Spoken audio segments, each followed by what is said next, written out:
Welcome back, viewers at home. You're still tuned in right here on Prime Live, and we're about to delve into a very interesting conversation in understanding, or rather shedding light in terms of what the people of Rohingya are going through, and just understanding some of the systemic discrimination, the violence, and most importantly, understanding the campaign that is here to support the people of Rohingya. And joining me for that conversation, I am joined by Advocate Shabnam Mayet, who is also the co-founder of Protect the Rohingya. Shabnam is also passionate commitment to humanitarian issues, particularly the ongoing atrocities faced by the Rohingya, has led to the launch of the hashtag Black for Rohingya. Assalamu alaikum. Jazakallah so much for joining us tonight. Walaikum salam, and thank you so much for having me on the show.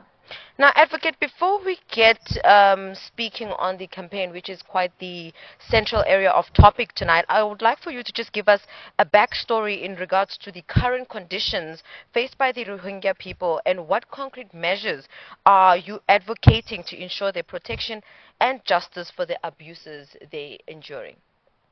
Okay, so when we speak about the Rohingya, they call it the long burning genocide because it's been happening like this since the late 70s. The Rohingyas are native to Arakan state, which borders Bangladesh inside Myanmar. And in 1982, their citizenship was revoked completely. And then in 2012, they suffered a wave of violence again later on. And then in 2017, we all know that, we can't forget those images from the genocide of almost 1 million Rohingya walking into Bangladesh, fleeing the worst atrocities. And so it continues because after that, in 2021, there was a military coup in Myanmar. There was a military coup in Myanmar, and this forced the Rohingya to be even more displaced. But also, last year, our campaign focused on forced conscription, and this meant that the ethnic army, the Arakan army in the area, as well as the military junta, were both using the Rohingya to fight one another. And so this led to even more human rights violations when it comes to the Rohingya situation. And with that being said, now tonight we're looking into hashtag Black for Rohingya. Can you tell us a bit on really the story behind the campaign itself, and what impact you hope it will have on raising awareness on Rohingya's current crisis? Okay, well, we're very proud of the campaign. Our organization began in 2012, and we were thinking about a way to get everyone involved that would be cost effective and that would include a lot of people. And how it eventually came about was, we, like most people, own a piece of black clothing, and all you need to do is come on social media on June 13 and share a message of solidarity. And it's already been over a decade now that we've been running this campaign. Some years, of course, have more participation than others, but it's been pretty consistent. And now we know that you have called on, the public to say that to show their solidarity, they need to wear black and share the message of solidarity on June 13th. How do we then now create this, or have this campaign go beyond June 13th? Okay. Well, I think at the basis of it all, right, is that we have to educate ourselves and educate the people around us about the Rohingya situation. And for South Africans, it shouldn't be too difficult, and especially with all of us now watching this genocide in Gaza unfold, we know genocide well. There are two cases, in the international courts. When it comes to the Rohingya, actually, there are three. There's a case at the ICJ, and when South Africa brought the South Africa versus Israel case, they even used the Rohingya case to make part of their case, and they referred to it more than 20 times in their case. There's another one at the ICC, and there have been warrants of arrest issued for Min Aung Hlaing, who is the commander of the armed forces in Myanmar, and there's one in the Argentinian criminal courts. And the amazing thing about the case in Argentina is that actual Rohingya from the camps who have never traveled, who are stateless, who don't have papers. They've, found a way through various organizations and the Burmese Rohingya organization UK, and took Rohingya women out there to actually make their statements about what happened to them. And that's quite amazing. So these cases continue. Organizations continue to work on the Rohingya. We have South African organizations like Colors of Hope that run the Rice for Rohingya program. And it's up to to those viewing tonight to go back and think about what aspect of Rohingya life they would like to focus on and assist with, and take part in that. And I think what we've learned over the past week, watching the Madeleine boat make its way to Gaza, is that everything counts and everyone can do something. And with that being said, do you believe the global community has really exerted sufficient pressure on Myanmar's government in, resolving this current crisis? What additional steps should or could be taken to really exert enough pressure? Well, definitely not enough pressure, because if you look at it, the military coup continues, and the atrocities continue, not just against the Rohingya, but there are 135 groups inside Myanmar, ethnic minorities inside Myanmar, and a lot of them are suffering extremely since February of 2021. There is a ban on jet fuel. There's something called the dirty list, which viewers can Google, which is companies that give money to the Myanmar military. But of course, it's not enough. I mean, if we look at the situation now, just last month, 43 Rohingya were pushed out of India and told to swim in international waters close to the Myanmar border.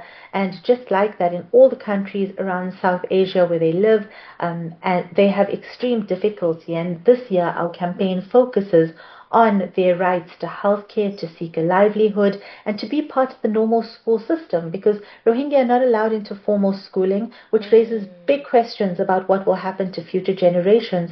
And even in Bangladesh, where more than 1 million of them now live, they're enclosed inside fences, and they're not allowed to leave the camps to even seek work or to be part of the community. And considering that they've been like that since 2017, what hope is there for them to build a future for their community and for their children? Now, with that being said, Advocate, how would you describe the different, discriminations which they are subjected to for our viewers at home, to just gain a clearer understanding in terms of what these individuals are going through on a daily basis and what standing behind this campaign means? Sure. Well, in Myanmar itself, they've not been allowed to go to tertiary education, not allowed to own land, not allowed to move freely. In fact, Rohingya are one of the few groups who had to request official government permission to get married, and even had to sign documents to say that they commit to not having more than 2 children. So historically, this is a problem. And as South Africans, we all understand, looking at refugees in our country, when people don't have papers, what that means for their lives, not being able to go to hospitals, not being able to, get official papers, movement, passports.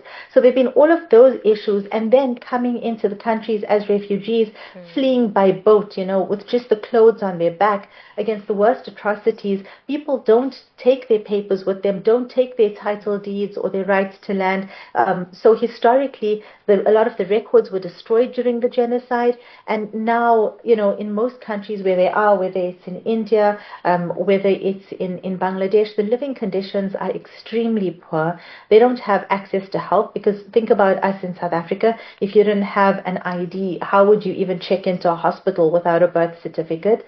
So there are all these complications that come. And then, of course, even in India, they're forced to live in slums. They suffer extreme discrimination because they are Muslims living under a Modi regime. And on top of that, they're refugees. So it's really something that we need to focus on. And I think that, it's understandable that everyone feels helpless, and they're just like, feeling like we're just surrounded by genocide. But the reality is that at the very least, we have to bear witness and educate ourselves, because those are the first steps.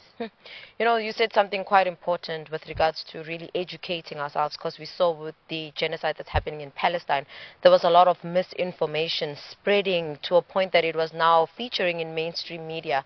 And it really took, you know, the call to action to say, read about it, research about it, to find the actual truth, to say what's going on in Palestine is not just about religion, it's not just about, you know, race, it's deeper than that. For viewers at home who now want to read more on the issue of Rohingya, what resources or approaches would you recommend for people who want to learn more about the situation and stay updated on the campaign's progress? Okay, so there's a lot of organizations out there like the Burmese Rohingya Organization UK, the Free Rohingya Coalition, the European Rohingya Council. You will find a lot of documentaries. Al Jazeera does a lot of work on the Rohingya, and there's a lot of Rohingya young people who you could follow on social media. There's our organization. We have a Twitter and Facebook page that we update almost daily with the news coming in from Myanmar and Bangladesh. So there's a lot, like if you're looking for the information, you will definitely find it.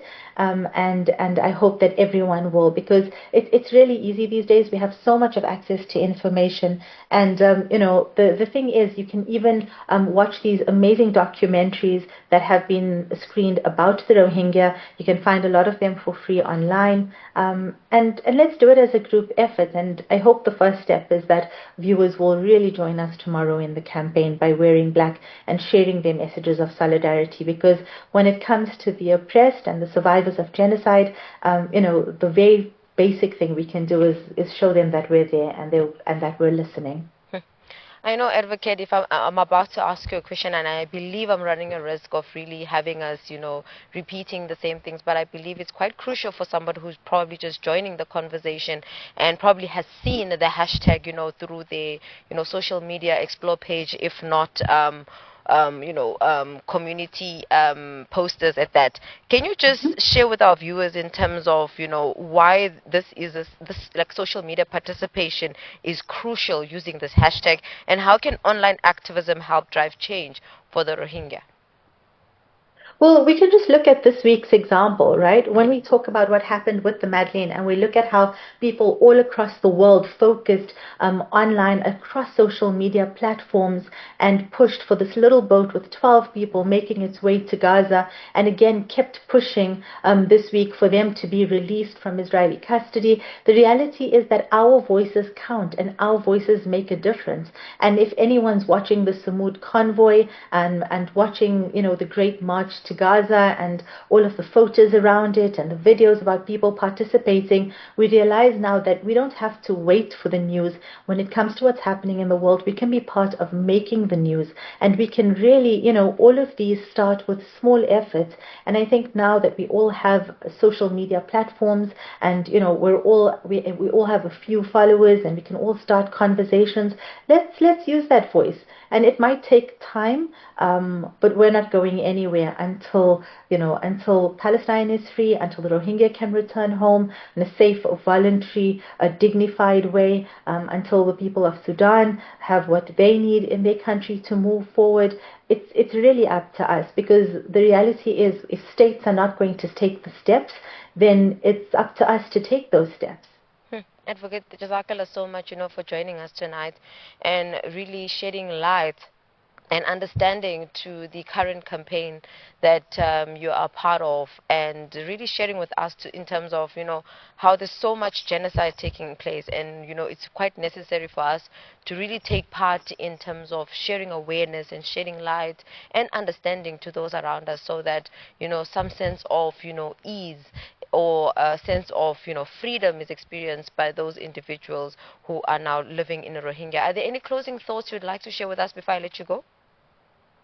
Well, I want to thank you for having me on the show, and I look forward to your participation tomorrow. I hope you remember to wear black, and I hope the viewers remember to wear black as well. Thank you very much. Assalamu alaikum. Wa alaikum salam wa rahmatullahi wa barakatuh. Viewers at home, there you have it. Do not miss it. It is Friday tomorrow, and make sure you are watching us or going about your day wearing all black and being part of the hashtag Black for Rohingya, and also posting on your social media and really hashtagging the campaign and following the campaign, and also just doing a little bit of read yourself to understanding what the people of Rohingya are going through and how you can form a sense of support line for them. But for now, we're going to head over to an ad break. We'll see you just after that.